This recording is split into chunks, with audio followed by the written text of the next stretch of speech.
शंकरं शंकराचार्यं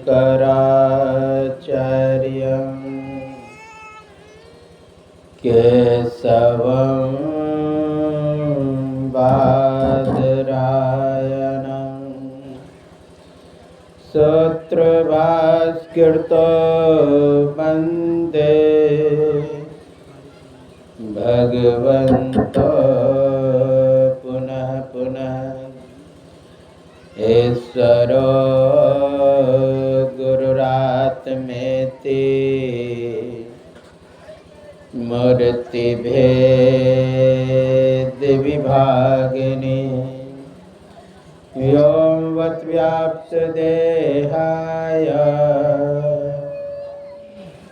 दक्षिणामूर्तये नमः। दक्षिणामूर्तये नमः। श्री सद्गुरु महाराज की जय। जितने तादाद में है उनके अनुसार जय घोष नहीं हुआ। हम लोगों को हृदय खोल के जय घोष करना चाहिए। जब तक समर्पण नहीं होगा तब तक भगवान की कृपा नहीं होगी। इसलिए तेरा तुझको सौंपता क्या लागत है मोर। जब अर्जुन भगवान कृष्ण पर समर्पित हुई, कार्पण्य दोषो पहत स्वभावा पृच्छामि त्वां धर्म सम्मूढ़ चेता यच्छ्रेयस्य निश्चितं ब्रूहि तन्मे शिष्यस्ते हम साधिमां त्वं प्रपन्ना। जब पूरी तरह समर्पित हो गए तब जाकर के कृपा हुई। इसलिए जोर से जय घोष करें। बोलिए श्री सद्गुरु महाराज की जय। एक बार और श्री सद्गुरु महाराज की जय। सर्वत्र रूप में विराजमान आराध्य देव को कोटि से नमन। व्यक्त रूप में यत्र तत्र अन्यत्र विराजमान संत जन, विज्ञ जन, सज्जन वृंद, माता एवं धर्मशीला भक्तिमती बहनों के अंतस्थ विराजमान परमात्मा को मेरा नमन। अभी आप लोग यत्र तत्र से पुण्य स्मृति दिवस के उपलक्ष्य में सत्संग में एकत्र हुए हैं। उसमें सदग्रंथ रामचरितमानस सारसठिक प्रथम सोपान बालकांड से पाठ श्रवण कर रहे थे। बंदो प्रथम महेश्वर चरना मोह जनित संशय सवारना।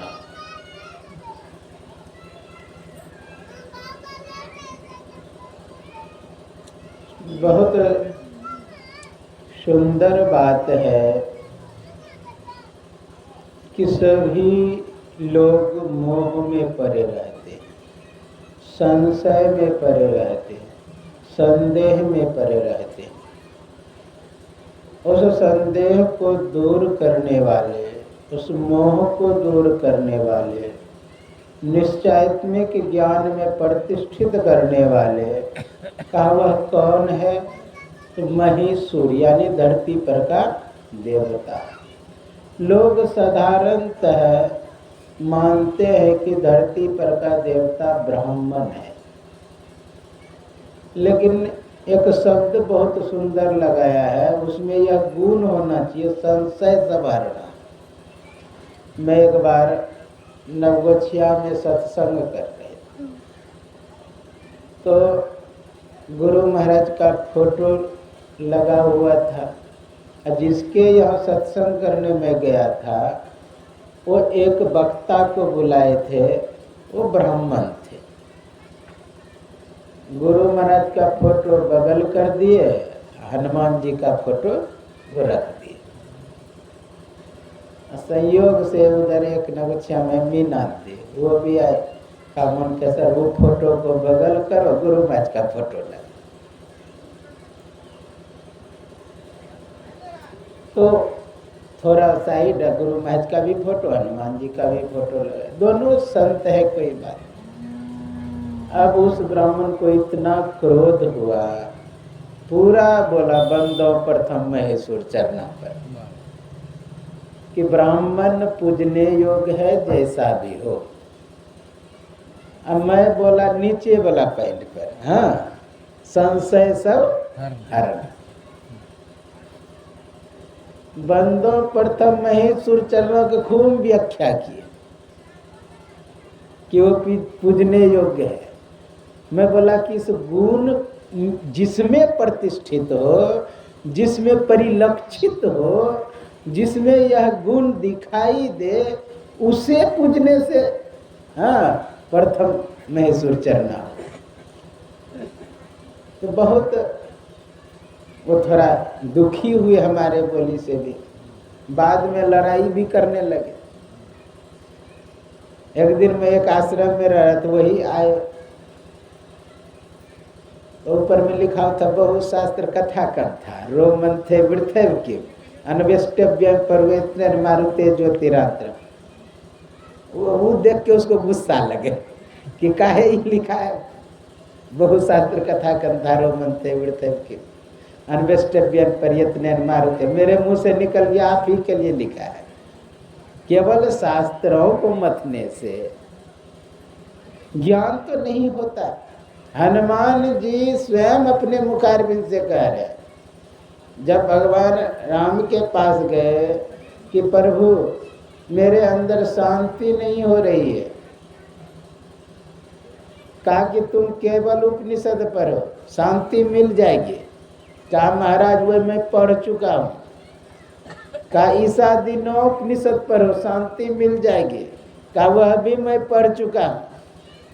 कहा तब 101 उपनिषद पढ़ो शांति मिल जाएगी। कहा वह भी मैं पढ़ चुका हूँ। यहाँ तक कि व्याकरणाचार्य हूँ, ज्योतिषाचार्य हूँ और ब्रह्मांड का सबसे बड़ा ज्ञाता हूँ। आप जानते हैं सूर्य को अपने अंदर कर लेना, सौरमंडल का ज्ञान है कि नहीं। तब भगवान राम कहते हैं बहुशास्त्र कथा कंथा रोमंथे वृथैव किम अन्वेष्टव्यम पर्यतन मारुते ज्योतिरांतरम। बहुत से शास्त्रों को मथने से क्या प्रयोजन, केवल अंतर की ज्योतियों का खोज करो। आगे कहते आदित्य चत्रो वेदांत, चारों वेदों को अधीन कर लेने पर, चतुरो मतलब चतुर भी होता है, हाँ चतुर मतलब उसमें चतुर हो जाना।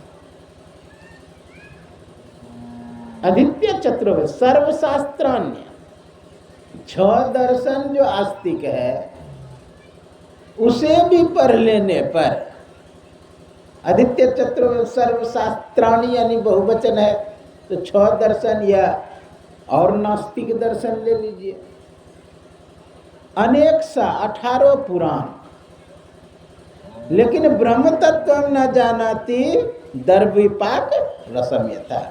ब्रह्म तत्व को नहीं जाना तो वो उसी प्रकार जिस प्रकार के अनेक प्रकार करछी, अनेक प्रकार व्यंजनों को करछी उल्टाती पुल्टाती, लेकिन उसके स्वाद को नहीं जानता। उसी तरह वह व्यक्ति बहुत पढ़ लिख ले और पढ़ने लिखने का जो उद्देश्य है वही नहीं पूरा हो। साफ कहा शास्त्रों में, जिस तरह पुआल फेंक देते हैं धान निकाल लेते हैं, उसी तरह शास्त्र पढ़ने वालों को शास्त्र से ज्ञान ले लेना चाहिए और उसको त्याग देना चाहिए। हम लोग उसी में पकड़े रहते हैं, उसी को धरे रह जाते हैं, जबकि शास्त्र जाल महारण्यम वह बहुत बड़ा जंगल है। नाना मार्गेषु दुष्प्राप्यम केवलम परमम पदम पतिता शास्त्र जालेषु प्रज्ञातेन मोहिता। वो उसमें और मोहित हो जाता है। एक विद्वान अर्थ करते हैं प्रज्ञातेन मोहिता, यानी प्रज्ञावान उसमें मोहित नहीं होता है शास्त्रों में। तो मैं बोला महाराज जी उसमें प्रज्ञा तेन नौ मोहिता नहीं लगा, तेन शब्द ही है, सह तो तेन, तम तो तान। हाँ, प्रज्ञावान उसमें और मोहित हो जाता है। कोई कोई निकलने का प्रयास करता है और उसमें फंसते चला जाता है, शास्त्र से निकलने के प्रयास में और फंसता है। इसलिए हम लोगों को चाहिए कि शास्त्र का जो मुख्य उद्देश्य है भगवान की प्राप्ति, भगवान की प्राप्ति जब तक नहीं करेंगे तब तक शांति नहीं मिलेगी। इसलिए हम लोग को चाहिए, मोह दूर करना चाहते हैं, बंधव प्रथम मही दूर, मोह जनित संशय, मोह रूपी जो ज्ञान है, मोह ज्ञान मतलब दूसरा संशय कह लीजिए, संदेह कर लीजिए। जैसे मैया सती और भगवान शंकर जा रहे थे, अब भगवान शंकर दूर से ही भगवान राम को प्रणाम करते हैं, जय सच्चिदानंद कह के। जय सच्चिदानंद कह के जब प्रणाम करते हैं तो उधर से सती कहती है, विशेष भांग तम्बाकू चढ़ा लिए थे क्या रास्ते में, किस किस को आप प्रणाम करते रहते हैं? एक पागल वो आई, एक पागल आप। अरे भाई, किसी की भी पत्नी खोएगी तो किसी लोगों से पूछेगा, आदमी से पूछेगा कि मेरी पत्नी को देखे हैं। ये वृक्षों से पूछ रहा है, पागल नहीं तो और क्या है? ये पशुओं पक्षियों से पूछ रहा है, पागल नहीं तो और क्या है? विशेष गंजा भंग चलका नहीं, जिसको मैं दिन रात जप करता हूँ, सादर जप हूँ अनंग अराती, उसी को मैं प्रणाम कर रहा हूँ। कहा ये नहीं मैं मानता। कहा नहीं मानते हो तो जा करके परीक्षा ले लो। वो संदेह में देखिए, भगवान राम अगर जड़ चेतन सभी में से पूछ रहे हैं, इसका मतलब भगवान राम संदेह में नहीं है, वो तो सभी में ब्रह्म का दर्शन कर रहा है। क्योंकि कोई चीज जड़ में नहीं दिखाई देता जो ज्ञानी है, उसमें चेतन ही चेतन। ठीक है, डाल्टन का परमाणु सिद्धांत निश्चित था, बाद में इलेक्ट्रॉन प्रोटॉन न्यूट्रॉन में बदल गया, फिर क्वार्क मैटर आदि आदि में, अंतिम में आया अनिश्चितता पर। जहां अनिश्चितता है वहीं पर चेतन है। सभी में चेतन है, उसी को देख करके पूछ रहे हैं। भगवान राम संदेह में नहीं है, न ही भगवान शंकर संदेह में है, वास्तविक रूप को देख करके प्रणाम कर रहे हैं। लेकिन संदेह किसको है? सती को संदेह है। आप लोग सुने हैं, राम कृपा ते पार्वती, सपने हूँ तब मन माही, अशोक मोह संदेह भरमु मम विचार कछुनाई। लेकिन एक बात नहीं मोहि सुहानी, तदपि मोह बस कहे भवानी। एक बात मुझे अच्छा नहीं लगा, जो मोह बस के, यार इसका मतलब साफ है कि सती मोह में है। किसका रूप बनाई? भगवान शंकर की पत्नी अर्थात सती ने किसका रूप बनाया? सीता का। सीता का रूप बना के आगे आगे जा रही है। लक्ष्मण समझिए नकली भाभी है, क्योंकि असली भाभी कभी भाभी भैया के आगे चली ही नहीं। और जब लक्ष्मण पहचान सकते हैं तो क्या भगवान राम नहीं पहचाने? भगवान राम स्वयं कहते हैं कि हे माते, भोलेनाथ को कहाँ छोड़ दिए, जबकि किसका रूप बनाई? सीता का। उसको कहना चाहिए हे सीते तुम कहाँ चली गई थी, लेकिन वो ना मुखौटा जो ऊपर से लगाई है सीता का, उस मुखौटा के अंदर जो है, उस वेश के अंदर जो है उसे देख रहे हैं, वास्तविक रूप को। संदेह में नहीं है, संशय में नहीं है। संशय युक्त ज्ञान किसको कहते हैं? संशय में पड़े हुए ज्ञान किसे कहते हैं? उसी को संदेह युक्त ज्ञान कहते हैं जिसमें मिलावट हो, हाँ, जिसमें मिश्रण हो, जिसमें निश्चयात्मिक ज्ञान नहीं हो, व्यवसायिक बुद्धि हो। जैसे टेढ़ा मेरा रखा हुआ है कुछ, मन में हो जाए ये सांप है कि रस्सी है, मतलब निश्चित ज्ञान नहीं, संदेह युक्त ज्ञान। ये सांप है कि रस्सी है संदेह हो जाए, ये है मोह वाला ज्ञान, ये है संदेह वाला ज्ञान। यहां पर संदेह भगवान राम के प्रति सती को हुआ है, इसलिए परीक्षा ले रहे हैं। संदेह युक्त ज्ञान। संदेह रहित कब होता है? संदेह से बाहर कब आता है? जब संदेह से लोग गुजरता है। संदेह से भागने के बाद कभी संदेह रहित नहीं होंगे। जैसे टेढ़ा मेरा रखा हुआ है, आपके मन में संदेह हुआ कि सांप है कि रस्सी, आप भाग गए, क्या आपका संदेह चला गया? नहीं जाएगा, आपको संदेह से गुजरना पड़ेगा। डंडा लेकर के उसको उल्टा पुल्टा के देखना होगा कि ये रस्सी है कि सर्प है, या नहीं तो टॉर्च जला के देखना होगा, विमल विलोचन से देखना होगा कि ये सर्प है कि रस्सी है। अच्छा, संदेह कब होता है? संशय कब होता है? मोह कब होता है? आप कहेंगे कि अज्ञान में, अंधकार में। टेढ़ा मेरा रखा हुआ है, अंधकार में लोग कहते हैं कि संदेह होता है। अंधकार में संदेह नहीं होता है, और ना ही प्रकाश में संदेह होता है। हाँ, अधकिचरा ज्ञान वाला जो होता है, अधकिचरा प्रकाश हो, हाँ, थोड़ा अंधकार थोड़ा प्रकाश, तब आपको संदेह होगा। यानी वस्तु दिखाई देना चाहिए। वस्तु अगर दिखाई ही नहीं दे तो संदेह हमको किस बात का होगा? यानी टेढ़ा मेरा रखा हुआ दिखाई देनी चाहिए, और पूरा अंधेरा है, कुछ दिखाई ही नहीं दे रहा, तो संदेह कहां से होगा? संदेह तब होगा जब कुछ दिखाई दे रहा है। तो ना अज्ञान में संदेह होता है, ना ही ज्ञान में संदेह होता है, ना ही अंधकार में संदेह होता है, ना ही प्रकाश में संदेह होता है।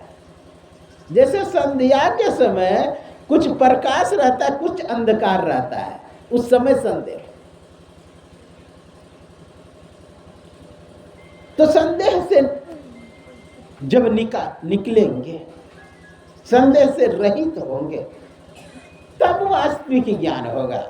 और ऐसे ज्ञान में जो प्रतिष्ठित है, ऐसे ज्ञान से जो युक्त है, उनका हम संग करेंगे, तब जाके मोह रहित संशय सब हरना। जो वास्तविक ज्ञान बतावे, सुक्तो इदम सुक्तम, यानी सिद्धू को देख करके सिद्धू बताना वास्तविक ज्ञान है। सिद्धू जानते हैं, गंगा में किनारे सब होता है सिद्धू, और वो जब सूर्य का प्रकाश पड़ता है वो चमकता है, लगता है कि चांदी है, लोगों को भ्रम हो जाता है। सुक्तो इदम रजतम, यानी सिद्धू में चांदी का अगर ज्ञान हो रहा है तो वह संशय युक्त ज्ञान है। सिद्धू को सिद्धू बताना और चांदी को चांदी बताना यथार्थ ज्ञान है, आप्त वाक्य है, यानी यथार्थ वक्ता द्वारा बोला गया। तो वह किसमें होता है गुण? जो वास्तविक बोले वो संत होते हैं। संदेह से रहित ज्ञान कौन होते? संत होते हैं। ऐसे का संग करेंगे तो वास्तविक ज्ञान होगा। और ऐसे के संग करने के लिए सबसे पहले अंतिम में जो आपको पाठ सुनाया गया, सुनी समझे ही जन मुदित मना, मज्जहि यति अनुराग, लहै चारि फल अच्छतनु साधु समाज परियाग। कहा कि पहले सुनना पड़ेगा। सुनते हैं किस लिए? समझने के लिए। समझते हैं किस लिए? करने के लिए। करते हैं किस लिए? पाने के लिए। सुनेंगे ही नहीं तो समझेंगे क्या, समझेंगे नहीं तो करेंगे क्या, करेंगे नहीं तो पाएंगे क्या। इसलिए पहले सुनिए। कहीं भी उपदेश वाक्य आया है न सुनने की बात आई है। आप उल्टा के देखेंगे शास्त्रों में, नवधा भक्ति में उल्टा ये लिखा हुआ है, सावधान सुनु धरु मन माहि।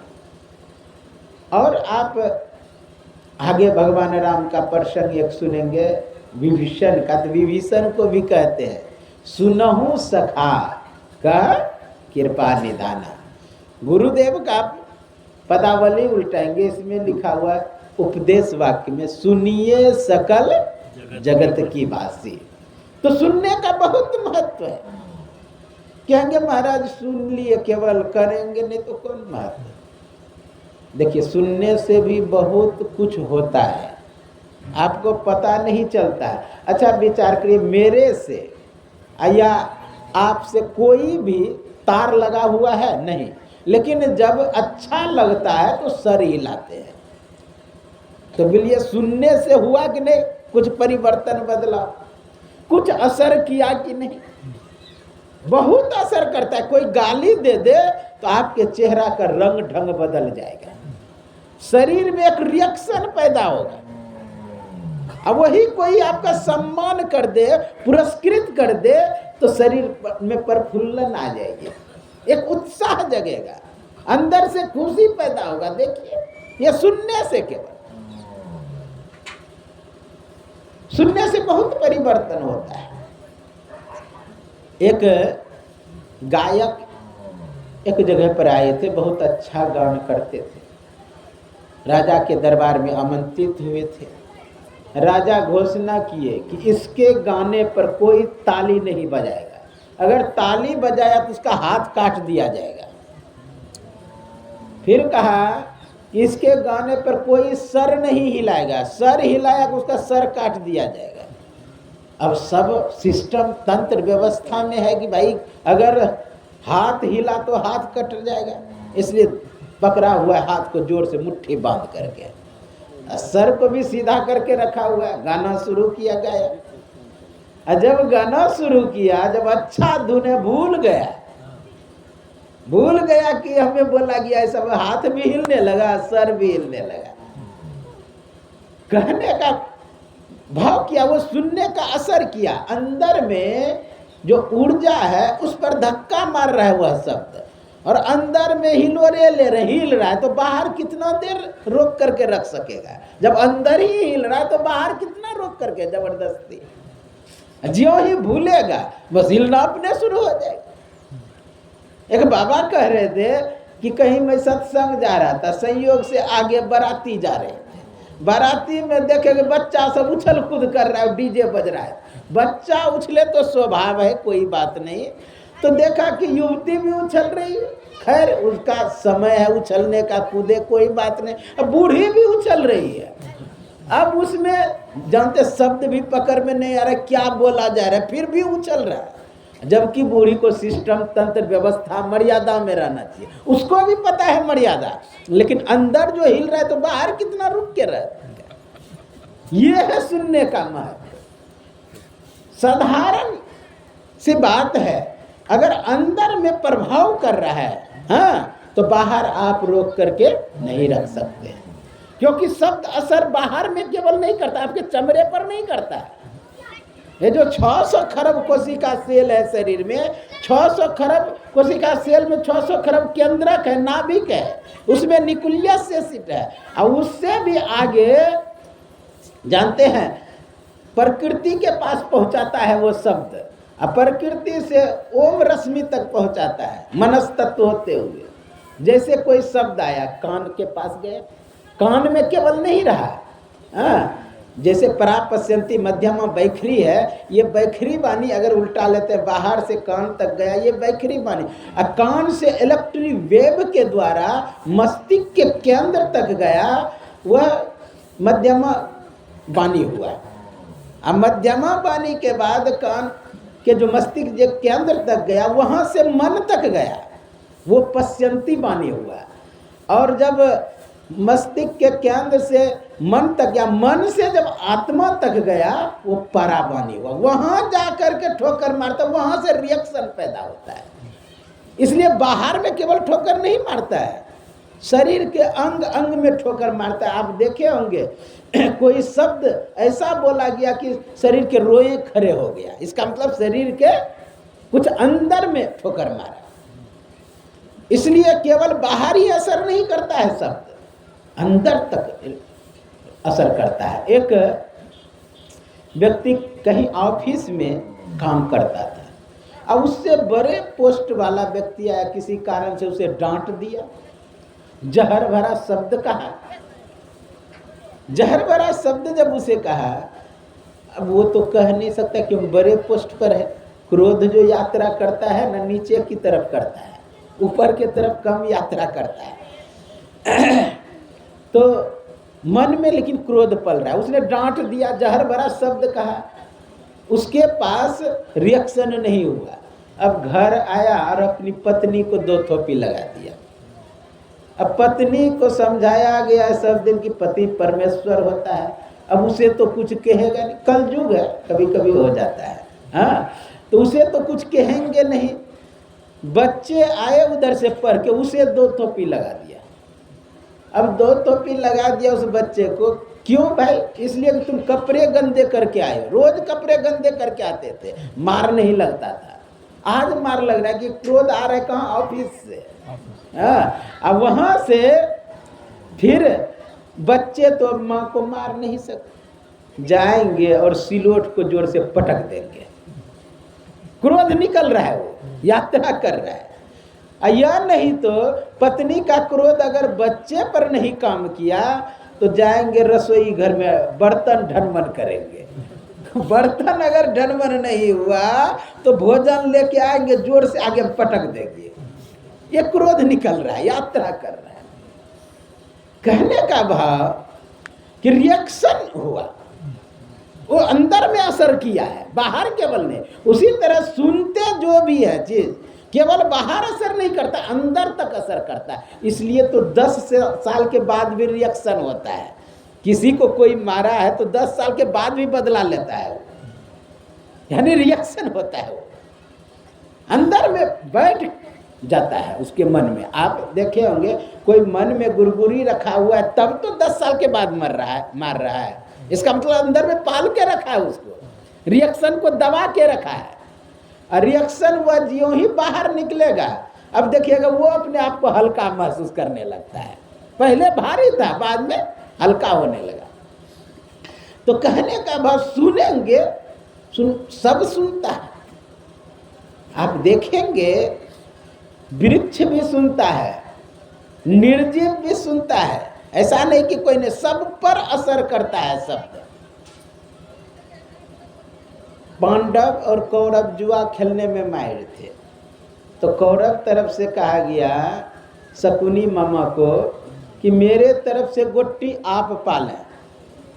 तो जब उसकी पारी आई वो गोट्टी हाथ में लिया, कहा भांजे क्या लोगे? कहा 5 लेंगे। कहा 5 ही होगा, क्योंकि गोट्टी मेरा बात सुनता है, कोई जादू टोना नहीं। वो ले लेता था गोट्टी, कहता था 5 हो जा, 5 हो जा, 5 हो जा, पटकता था 5 ही होता था। कारण क्या है? विचार तरंग वो काम करता है, आंखों से 80% ऊर्जा निकलती है और वो वस्तु पर असर करता है। अच्छा, आप हिप्नोटाइज का पुस्तक सुने होंगे, हिप्नोटिज्म जिसे सम्मोहन कहते हैं। सम्मोहन केवल सजीव को ही मोहित नहीं करता, वो निर्जीव को भी मोहित करने की क्षमता रखता है। भगवान कृष्ण सबसे बड़े मोहन कहे जाते हैं, मोहन। जानते हैं उसके विषय में, जिन्होंने नचाया था ब्रह्मांड सारा, वही इस ब्रह्मांड को नचा सकता है जो सम्मोहन का क्रिया करता है। हिप्नोटाइज करके आप कोई पत्थर को उठा के फेंक सकते हैं, हिप्नोटाइज करके उसको। एक जीव अगर आपके कहने के अनुसार चलने लगा, हाँ, तो समझ जाइए कि कोई भी जीव संसार का आपके कहने अनुसार चल सकता है। कोई भी वस्तु, व्यक्ति, स्थान सब चल सकता है। अब ऐसा दिया हुआ है। इसलिए हम लोगों को चाहिए कि भजन करके उस ज्ञान को प्राप्त करें, उस परमात्मा को प्राप्त करें जिसे पा करके हम निहाल हो जाए। तो सुनी समझे, सुनते हैं सब। एक दार्शनिक नित्य दिन कैक्टस के पौधा में जल डालता था और वो कहता था कि मैं तुम्हारी भाषा नहीं समझ पा रहा, और तुम मेरी भाषा सुन रहा है। वृक्षों को के नित्य दिन, और नित्य दिन जल डाले कैक्टस के पौधा, चपरा काटा हुआ, कि एक दिन तू एक डाल बिना काटा का निकल के दिखा दे। अमेरिका की बात है, रोज जल डाले और रोज ये बात बोले। अब एक दिन नहीं, 2 दिन नहीं, 1 साल नहीं, 2 साल नहीं, 7 साल के बाद एक डाल बिना काटा का निकल गया। पूरे अमेरिका में चमत्कार। यानी वृक्ष भी सुनता है। केवल वैज्ञानिक नहीं सिद्ध किए, आध्यात्मिक विधि भी। आप श्रीमद् भागवत महापुराण 2 श्लोक पढ़ेंगे, यम प्रभजन्ति मुपैति मुपैति कृत्यं विरह कातर द्वैपायन आजुहा पुत्रेति पुत्रेति तरवो विनेदु।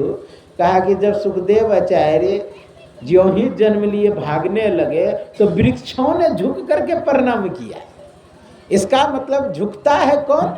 जिसमें जीव होता है। और केवल वृक्ष में ही जीव नहीं, बहुत चीज में ऐसा जीव है जो दिखाई भी नहीं देता है। आप कह नहीं सकते कि इसमें जीव, लेकिन उसमें भी जीव है। वैज्ञानिक खोज किया, वृक्षों में एक यंत्र लगा दिया कि लकड़हारा घुसता है तो क्या रिएक्शन होता है वृक्षों में। वृक्षों में यंत्र लगाया, लकड़हारा जब कुल्हाड़ी लेकर के जंगल में घुसे तो सब वृक्ष पे पता नहीं आज किसकी पारी है, वो यंत्र बताए इस बात को। और यदि निश्चित कर लिया है लकड़हारा कि अमुक वृक्ष को काटना है तो वो वृक्ष रोने लगते थे। अब विचार करें कितना संवेदन वाला वृक्ष है। मन में केवल हुआ लकड़हारा को, अब वो वृक्ष रोने लगा कि उस वृक्ष को काटना, ऐसा अगर निश्चित कर लिया है तो। जितने भी आयुर्वेद के आचार्य हुए, निघंटू या और कोई जैसे लुकमान तो जाके वृक्षों के पास बात करता था कि तू किस दवाई में काम आने, किस बीमारी में काम आने वाला है, इस तरह बात करते थे। चरक, निघंटू, कोई भी है, सब इस बात को कहते हैं कि वृक्षों में जीव होता है। तो इसका मतलब वृक्ष भी सुनता है। एक वैज्ञानिक ने रिसर्च किया, एक गमले में एक पौधा लगा दिया, जितना पानी नाप करके पहले गमले में दे, दूसरे गमले भी उतना ही पानी दे। जैसा मिट्टी पहले गमले में दिया वैसा ही मिट्टी दूसरे गमला में भी दिया। जितना खाद पहले गमले में दिया दूसरे गमले में भी उतना ही खाद दिया। लेकिन दोनों के पास जाके एक के पास बोले कि तू बढ़ेगा नहीं, हाँ तू फलेगा नहीं, तू फूलेगा नहीं, रोज उसको जाके सुनावे। एक के पास जाके कहे कि तू बढ़ेगा, तू फलेगा, तू फूलेगा। अब वैसा ही निकला। एक वृक्ष फला फूला नहीं और दूसरा वृक्ष फल फूल गया। वहां नकारात्मक तरंग काम कर रहा था, यहाँ सकारात्मक तरंग काम कर रहा है। तो सकारात्मक तरंग देखिए, किसी भी व्यक्ति को आप निगेटिव पॉइंट बोलिए, उसका मन पर धीरे धीरे असर करने लगता है। एक स्कूल चलता था, एक विद्यार्थी के मन में खुरापात आता है। मन में होता है कि गुरुजी से छुट्टी लेना है, कभी छुट्टी नहीं देता है। सभी विद्यार्थी विचार कर लिया कि छुट्टी कैसे लेना है। एक को भेज दिया घर कि जाओ उसको कहना कि आप गुरुजी बीमार ऐसा दिखते हैं। उसको घर में भेज दिया। जो ही तैयार होकर के निकल रहे थे, गुरुजी कहाँ जा रहे? कहा स्कूल पढ़ाने जा रहे, चलो जल्दी। कहा गुरुजी आप बीमार हैं, कैसे आप पढ़ाइएगा? कहा नहीं बीमार नहीं है। वो साइकिल लेकर के निकल गए। फिर रास्ते में एक चेला मिल गए। गुरुजी कहाँ जा रहे हैं? कहा स्कूल जा रहे, चलो जल्दी। कहा गुरुजी आपका चेहरा पीला पड़ा हुआ है। अब तो थोड़ा उसके मन में होने लगा। फिर रास्ते में एक चेला मिल गया। गुरुजी आप कहाँ जा रहे हैं इतना बीमार स्थिति में? आपका चेहरा तो पूरा सूख गया है। अब तो उसको पूरा विश्वास होने लगा कि मैं सही बीमार हूँ। स्कूल के गेट पे गया, वहां भी टोक दिया। स्कूल में घुसे, सभी विद्यार्थी सर झुकाए खड़ा है। कह रहे क्या हुआ तुम लोग? गुरुजी आप कैसे पढ़ेंगे, आप तो पूरा बीमार हो गए हैं। कहा जा आज छुट्टी है। छुट्टी दे दिया। अब घर गया, उस खाट पे जाके सो गया। अपनी पत्नी से एकदम मैं बीमार हूँ। अब डॉक्टर बुलावे, हाँ बड़े बड़े वैद्य बुलावे, अभी ठीक हो ही नहीं, क्योंकि बीमारी तो बैठ गया मन में। उसको बीमार है नहीं, बीमारी बैठ गया। विचार करिए कितना असर किया मन पर। इसीलिए बड़े बड़े बीमारी में डॉक्टर नहीं कहते कि आपको ये बीमारी हुआ है। उन्हें तो मरने का 10 दिन में तो 5 दिन में मर जाएगा। सांप काट लिया इसलिए नहीं, सांप ने हमको काट लिया इसलिए जल्दी मरता है। सांप के काटने से कम मरेगा, लेकिन सांप ने हमको काट लिया इससे अधिक मरता है। इसलिए हम लोगों को चाहिए कि संशय से रहित ज्ञान जैसे हो वैसे हम लोगों को उपलब्ध करना चाहिए, संशय रहित। यहां पर सुनने की बात बहुत आया, इसलिए हमें चाहिए कि पहले सुने। सुनेंगे नहीं तो समझेंगे क्या? समझेंगे नहीं तो करेंगे। इसलिए सुन करके समझे और हृदय में धारण भी करें। हृदय में जब धारण करेंगे तो अपना परम कल्याण होगा। यह जो सत्संग ये करा रहे हैं पुण्य स्मृति दिवस पर, पुण्य स्मृति दिवस पे क्यों किया जाता है सत्संग? इसलिए किया जाता है कि जीव के अंदर आप लोग जानते हैं जन्म जन्मांतर तक का जंग भरा हुआ रहता है, कूड़ा करकट भरा हुआ रहता है, गंदगियां भरा रहता है। क्योंकि हम लोगों का एक ही जन्म थोड़े हुआ है, अनेकों जन्म हुआ है। भगवान कृष्ण गीता में कहते हैं कि एवं परंपरा प्राप्त निम्नम राज ऋषियो विधि सकाल नेह महता योगो नष्टा परम तपा। हे परम तप अर्जुन, यह ज्ञान मैं पहले सूर्यों को दिया था, सूर्य इक्ष्वा को, धीरे धीरे ऋषियों में आया, परंपरा से फिर नष्ट हो गया। वही ज्ञान मैं तुम्हें दे रहा हूँ।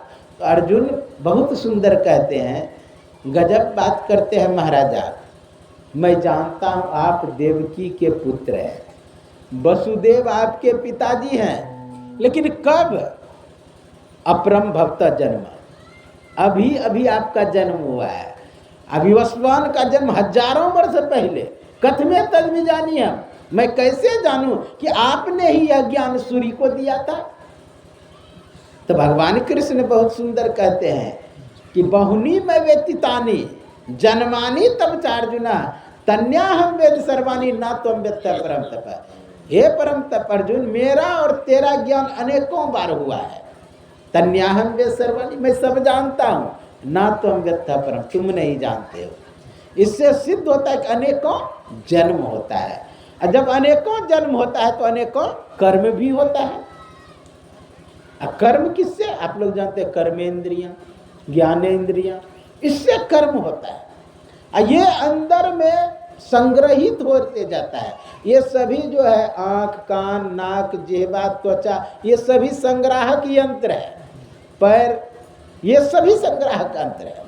ये संग्रह करते चला जाता है सबका, और वही संग्रह एक प्रकार का आपका कर्म का भंडार हो जाता है। ये सत्संग क्या करता है? संत महापुरुषों का वचन क्या करता है? उसको साफ कर देता है, डिलीट कर देता है। जो कोई मिले उन सोनर होई पवित्र लगे हरिरंगा, दोष कलंक सबे मिट जाई नीचों हो जात तंगा।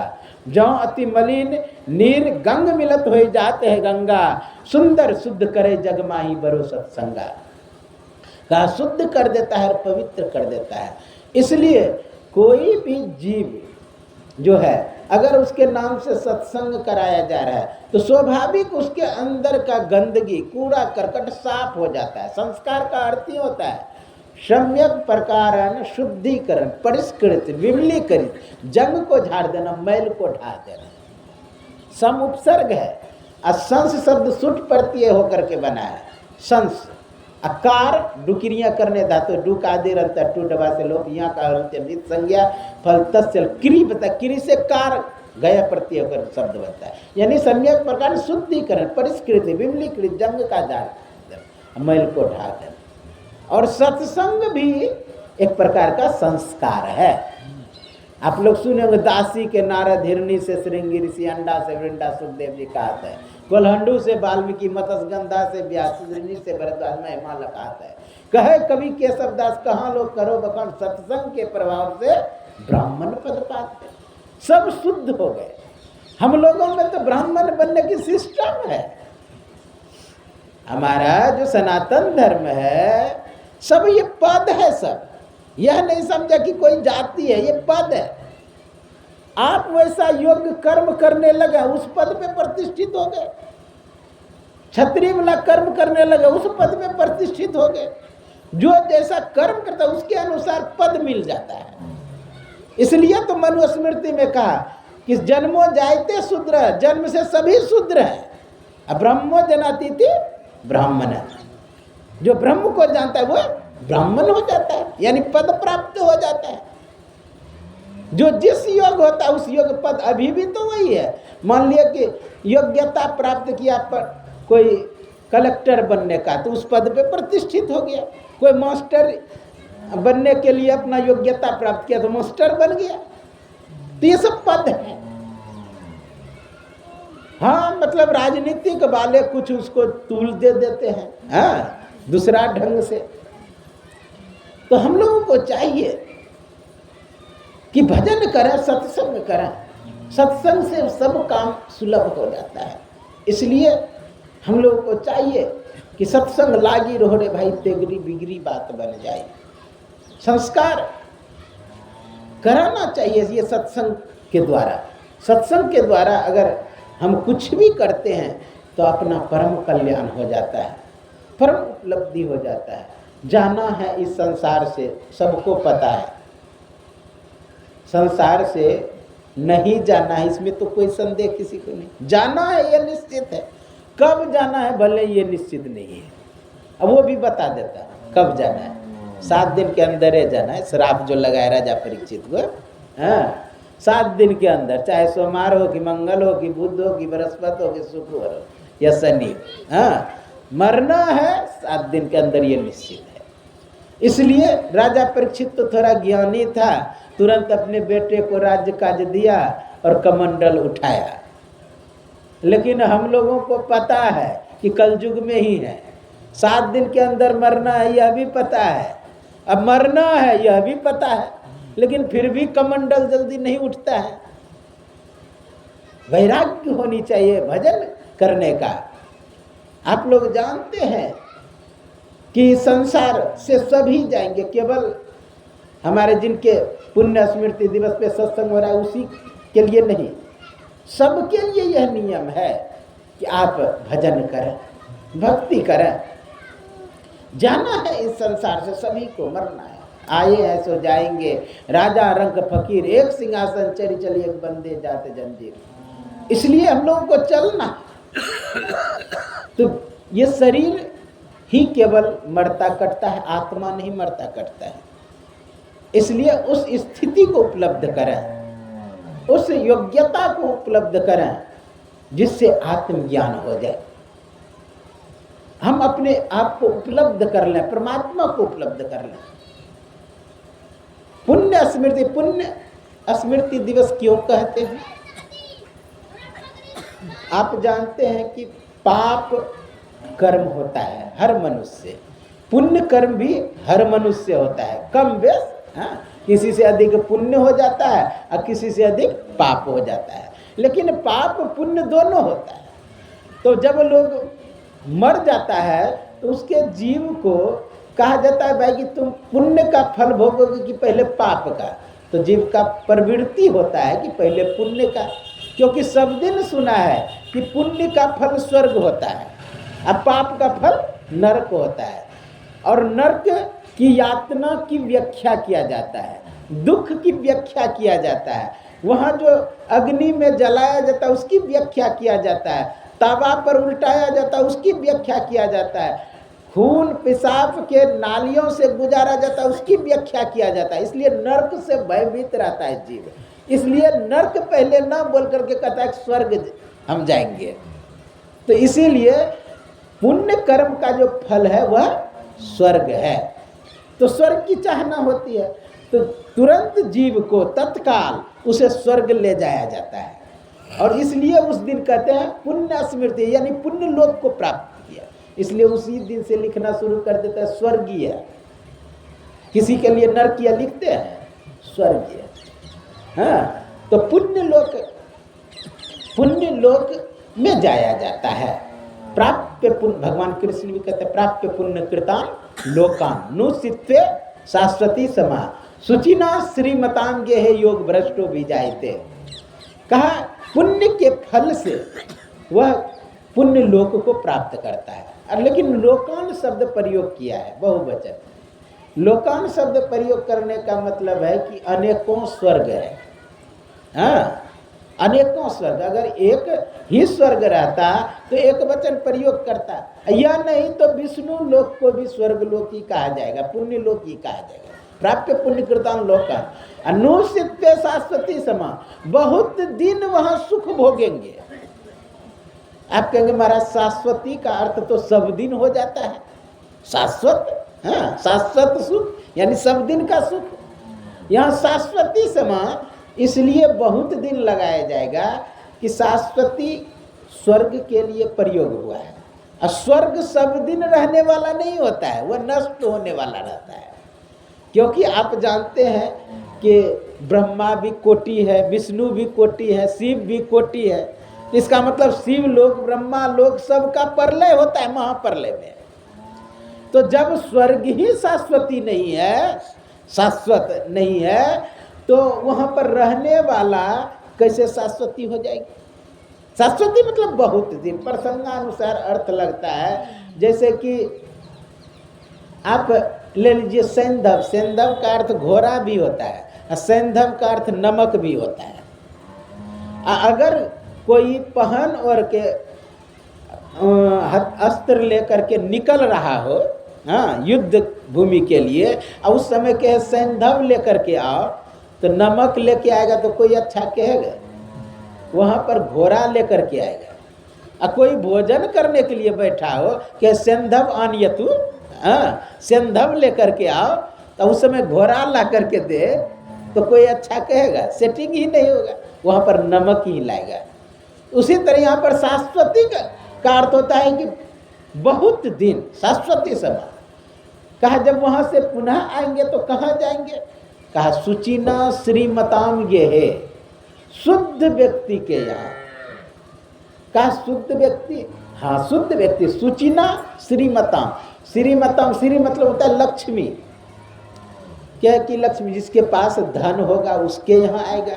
तो कहा उतना पुण्य कर्म का फल या भजन उजन करने का फल क्या वही होगा कि धनवानों के घर में जन्म लेंगे? धनवानों के यहाँ जन्म लेंगे, लेकिन एक और शब्द लगाया सुचिना, यानी शुद्ध व्यक्ति के यहाँ, जहाँ भजन पूजन होता हो, भक्ति होता हो, उसके यहाँ जन्म लेंगे। सुचिना श्रीमतांगे योग भ्रष्टो भी जायते। अगर वो भजन किया है, थोड़ा देर के लिए उसकी दुर्गति भी हो जाए, तो वह अच्छे कुल में जन्म लेंगे, फिर भजन करेंगे, क्योंकि पूर्व का संस्कार उसका है। कोई भी अगर भजन किया है पूर्व जन्म में, भक्ति किया है पूर्व जन्म में, तो वह समाप्त नहीं होता है। आप लोग सुने भक्ति बीज बिन से नहीं, जो जुग जाए अनंत, ऊंच नीच घर जन्म ले तो संतों का संत। कहा ऊंच नीच घर जन्म ले तो संत। कितना समय हुआ? बोलिए श्री सद्गुरु महाराज की जय, श्री सद्गुरु महाराज की जय, श्री सद्गुरु महाराज की जय। सुचिना श्रीमतांगे है योग भ्रष्टो भी जायते। तो फिर कहते हैं क्या पूर्व का जो भी कर्म किए हैं वह समाप्त हो जाएगा? नहीं। साथ में तत्र तम बुद्धि संयोग लभते पूर्व देह का यतो च ततो भूया।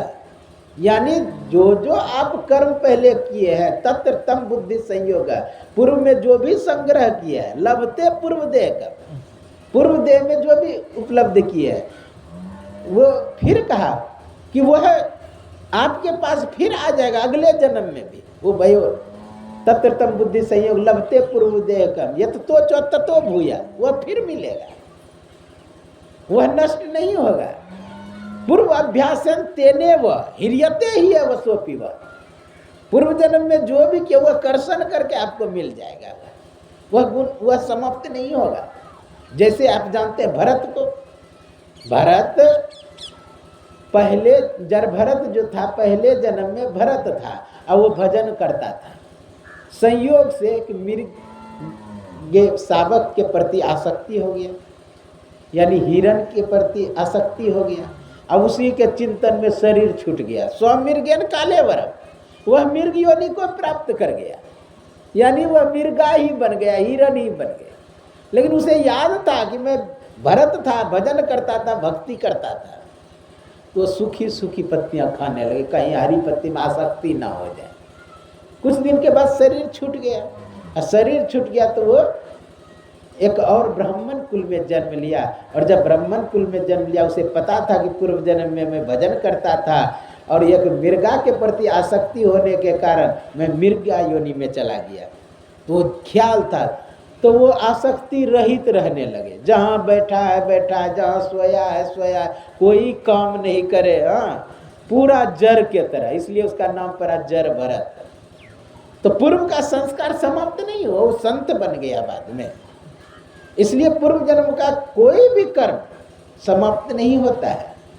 हम लोगों को चाहिए कि अगर अंतिम में अच्छी गति चाहते हैं तो हर समय भजन करें, भक्ति करें। भगवान कृष्ण अपने मुखारविंद से कह रहे हैं कि अंत काले चो मामेव स्मरण मुक्त्वा काले वर, हे अर्जुन अंत काल में मेरा अगर स्मरण करता है तो उसकी अच्छी गति होती है। तस्मात् सर्वेषु कालेषु मामे स्मरण युद्ध च, हे अर्जुन सभी समय में तुम मेरा स्मरण करो। कहे कि युद्ध छोड़ करके करे, कहा ना युद्ध च, और युद्ध भी करो, यानी युद्ध भी करो और स्मरण भी करो, दोनों काम करो। कहा तब गति क्या होगा? कहा अच्छी गति होगी, क्योंकि सतोगुण बढ़ा हुआ रहेगा। भगवान का भजन करोगे तो सतोगुण आपके आसपास तरंगित होते रहेंगे, तो आपका गति होगा। तो जी अग्नि ज्योति रहा शुक्ला, हाँ अग्नि ज्योति के मार्ग से, शुक्ल यानी सफेद मार्ग से, हाँ अग्नि ज्योति रहा शुक्ला, सन मासा उत्तरायण, उत्तरायण में उसका शरीर छूटेगा। उत्तरायण में, उत्तरायण मतलब प्रकाश से प्रकाश में जाकर, प्रकाश में आप शरीर पूरा होगा तो आप जानते हैं स्वर्ग मिलेगा, शब्द में शरीर छूटेगा तो मोक्ष मिलेगा, और फिर अगर अंधकार में शरीर छूटेगा तो कहते हैं कि वह नरक मिलेगा, मतलब कीट पतंग आदि योनि का। भगवान कृष्ण स्वयं अपने मुख से कहते हैं गीता में। इसलिए हम लोगों को सतोगुण बढ़ाना चाहिए। भगवान कृष्ण अपने मुखारविंद से कह रहे हैं यदा सत्य प्रवृद्धे प्रलयम याति देह वृताम तदोत्तम विदाम लोका। कहा अगर सतोगुण बढ़ते हुए शरीर छूटता है तो उत्तम लोक को प्राप्त करता है। ऊर्ध्व गच्छन्ति सत्वस्था मध्य तिष्ठन्ति भारत। कहा कि ऊर्ध्व गच्छन्ति, अगर आप सतोगुण में शरीर छोड़ते हैं ऊर्ध्व गति होती है, ऊपर की ओर गति है। मध्य तिष्ठन्ति राजस, मध्य में यानी मनुष्य लोक में जन्म लेंगे रजोगुण में शरीर छूटने के बाद, और तमोगुण में अगर शरीर मूढ़ योनि सुजायते, मूढ़ योनि या नीचे की योनि कुत्ता बिल्ली सिंह आदि में जाएंगे। इसलिए अब की पासा ना परे फिर 84 जाए। इह चेद वेदी दत्थ सतमस्ति ना चेधिया वेदी न महति विनष्टि भूतेषु विचित्य धीरा प्रत्यास्म लोकादमृता भवंती। इस जन्म में ब्रह्म को जान लिया तब तो ठीक है, नहीं तो महति विनष्टि बहुत बड़ी हानि हो जाएगी। अब क्या हानि हो जाएगी? तो बहुत बड़ी हानि, यानी कीट पतंग आदि योनि में चले जाएंगे। तो करना क्या है? का भूतेषु भूतेषु विचित्य धीरा, संपूर्ण भूतों में परमात्मा को उपलब्ध करके, संपूर्ण भूतों में यानी मिट्टी, जल, अग्नि, वायु, आकाश, इन सभी में परमात्मा को उपलब्ध करके अपना काम बना लें तो प्रत्या अस्मान लोकात मृता, इस लोक से जाकर के अमर हो, प्रति अस्मात् लोकात मृता, इस लोक से जाकर के अमर हो जाएंगे। सब व्यक्ति को ऐसा कर्म करना चाहिए। पर्यान काले मनसा चलेना भक्त्या युक्तो योग बलेन चैव भूर्भुर मध्य स्वप्राणमवेश्य सम्यक सतम परम पुरुष उपैति दिव्यम। सतोगुण आपका बढ़ेगा तो पर्यान काल यानी शरीर छूटने के समय चित्त इधर उधर नहीं जाएगा, चित्त तमोगुण में नहीं जाएगा। पर्यान काले मनसा युग भक्ति और योग बल से दोनों भवों के बीच में मन को स्थापित करके स्वतम परम पुरुष मुपय परमात्मा को प्राप्त कर लेंगे, अपना परम कल्याण हो जाएगा। यही आपके सेवा में कहा। बोलिए श्री सद्गुरु महाराज।